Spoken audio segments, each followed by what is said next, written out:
सो आज हम लोग देखेंगे difference between extensive and intensive properties. So intensive properties वो होती है जो कि मास ऑफ द सिस्टम पे डिपेंड नहीं करती है। So intensive properties is independent of the extent of mass in the system. So independent of mass. और जो एक्सटेंसिव प्रॉपर्टीज होती है, क्योंकि मतलब आपने गेस कर ही लिया होगा कि it is opposite of intensive property, it is dependent on mass.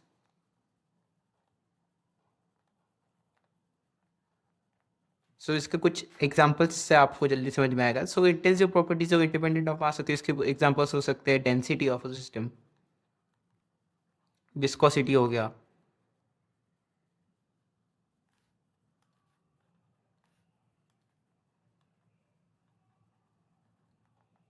And then temperature हो गया सिस्टम का,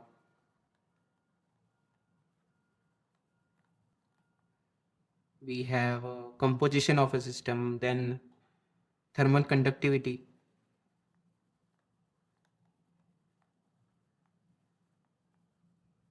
बेसिकली अगर आपने एक पैन में, लेट अस से एक टब में भी आपके पास वाटर है या फिर आपके पास एक ग्लास में वाटर है, सो उन दोनों की डेंसिटी सेम ही होगी। It is not depending upon कि कितना ज़्यादा आपके पास वाटर है, उससे मास चेंज नहीं हो जाएगा आपका, या फिर जो प्रॉपर्टी है, क्योंकि डेंसिटी एक प्रॉपर्टी है, वो चेंज नहीं हो जाएगी डिपेंडिंग अपॉन कि कितना आपके पास मास है।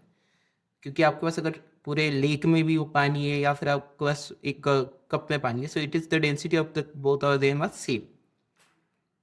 विस्कोसिटी भी इज लाइक दैट ओनली, कि आपके पास कितना अमाउंट है इससे डिपेंड नहीं करता, it is the same thing.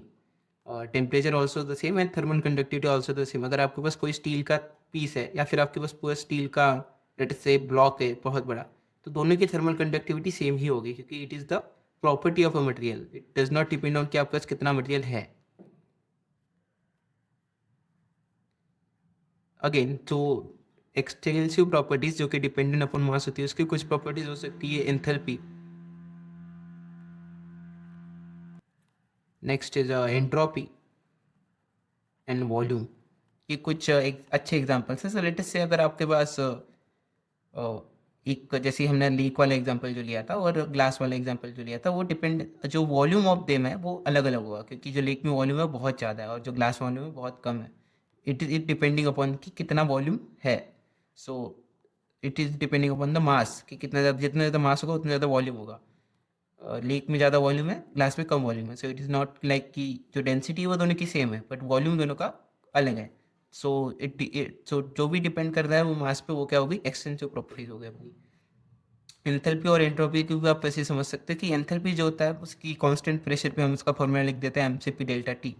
सो दिख ही रहा है कि ये मास पे डिपेंडेंट है, कि जितना ज़्यादा मास होगा उतनी ज़्यादा एंथैल्पी होगी। तो जितना ज़्यादा मास होगा उतना ज़्यादा वॉल्यूम होगी, और जितना ज़्यादा मास होगा उतना एंट्रोपी भी होगी।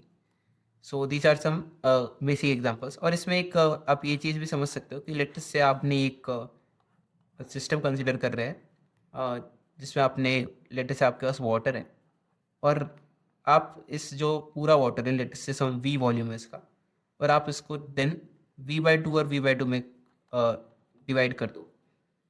सो जो इंटेंसिव प्रॉपर्टीज में क्या होगा कि जो डेंसिटी से लेटेस्ट, इसका डेंसिटी कुछ है, इसका डेंसिटी कुछ है।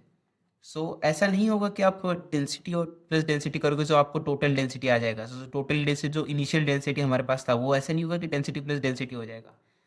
Instead of this, intensive properties में क्या होता है, तीनों की वैल्यू सेम हो जाएगी, क्योंकि वो मास पे डिपेंड कर ही नहीं रहा है।